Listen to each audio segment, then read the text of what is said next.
আসসালামু আলাইকুম। চলে আসলাম আজকে আরও একটি নতুন পর্ব নিয়ে। তো আজকে আমি আপনাদের সাথে হাতার খুব সহজ একটি সুন্দর ডিজাইন শেয়ার করব। তো লক্ষ্য করে দেখুন, আমি কাপড়টাকে পাশে নিয়েছি 7 ইঞ্চি আর লম্বায় নিয়েছি এখানে 18 ইঞ্চি পরিমাণ।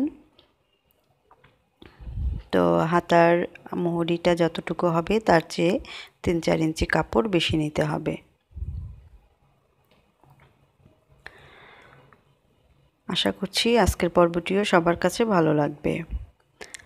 তো নেওয়ার পরে লক্ষ্য করে দেখুন, আমি কাপড়টাকে কোনাকুনি করে একটি ভাঁজ দিয়ে নিলাম। এখন এই ভাঁজের উপরে আমি একটি স্কেল দিয়ে চক দিয়ে দাগ দিয়ে নিচ্ছি। তো কাছে দূরে যে যেখানে বসে এই পর্বটি দেখছেন সকলের কাছে অনুরোধ রইল স্কিপ না করে পুরো ভিডিওটি দেখার। তো স্কেলটার চওড়া যতটুকু পরিমাণ ঠিক ততটুকু পরিমাণ আমি পুরো কাপড়টাতে এভাবে করে আড়াআড়িভাবে প্রথমে দাগ টেনে নিচ্ছি। এই দেখুন দাগ টানা হয়ে গিয়েছে। এখন আমি এপাশ থেকেও ঠিক সেম প্রসেসিংয়ে দাগগুলো দিয়ে নিব। তো আপনারা চাইলে আমি স্কেলটার পাশে যতটুকু পরিমাণ রেখেছি আপনারা চাইলে ফিতার দিয়ে মাপটা দিতে পারেন 1 ইঞ্চি পরপর করে। তো দাগ টানা হয়ে গিয়েছে। এখন দেখতে পাচ্ছেন এই যে পাতলা একটা ফোম নিয়েছি আর নিচে নিয়েছি আমি একটি পেপার। উপরে কিন্তু কাপড়টা রেখেছি, রেখে দাগের উপরে আমি পুরো কাপড়টাকে সেলাই করে নিয়েছি।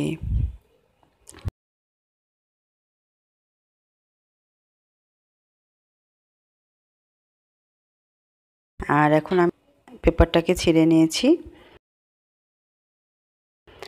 আর এখন আমি অন্য একটি কাপড় সমপরিমাণ করে কেটে নিয়েছি, নিয়ে সেটাকে আমি লাগিয়ে দিলাম। এই যে দেখতে পাচ্ছেন লাগানো হয়ে গিয়েছে। এখন আমি উপর দিয়ে একটি চাপ সেলাই দিয়ে নিচ্ছি।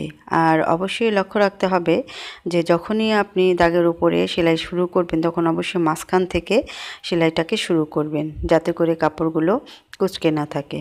তো দেখতে পাচ্ছেন কাপড়টা লাগানো হয়ে গিয়েছে। তো আমি এই পাশেও আরেকটি সেলাই করে নিচ্ছি। সেলাই করে অসমান অংশগুলো আমি কেটে নিয়েছি। এখন জামার যে হাতা, যেভাবে হাতাটা কাটি তো হাতাটা ওইভাবেই কাটা। তো আমার চ্যানেলে হাতা কাটার একটি ভিডিও আছে, যদি আপনারা চান দেখে নিতে পারেন, আমি ডেসক্রিপশন বক্সে এর লিঙ্কটা দিয়ে দিব।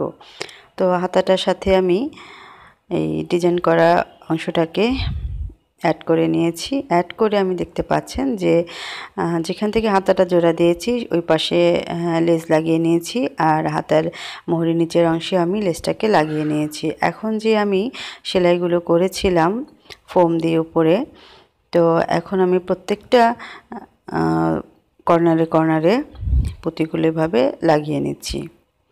তো খুবই সুন্দর একটি ডিজাইন। আপনারা চাইলে এই ডিজাইনটি আপনারা প্যান্টের মোহরিতেও ইউজ করতে পারেন।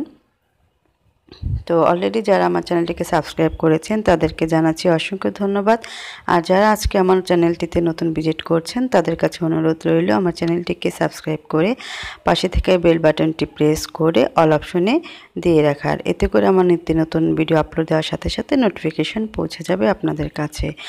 আর অবশ্যই যদি ভালো লেগে থাকে তাহলে ফ্যামিলি এবং ফ্রেন্ডসদের সাথে শেয়ার করবেন, আর একটি লাইক ও কমেন্ট করতে ভুলবেন না।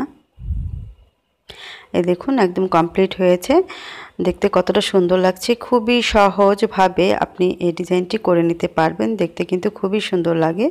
তো আগামী পর্ব নিয়ে আসা পর্যন্ত সকলেই আমার সঙ্গে থাকবেন, এভাবে আমাকে সাপোর্ট করে যাবেন।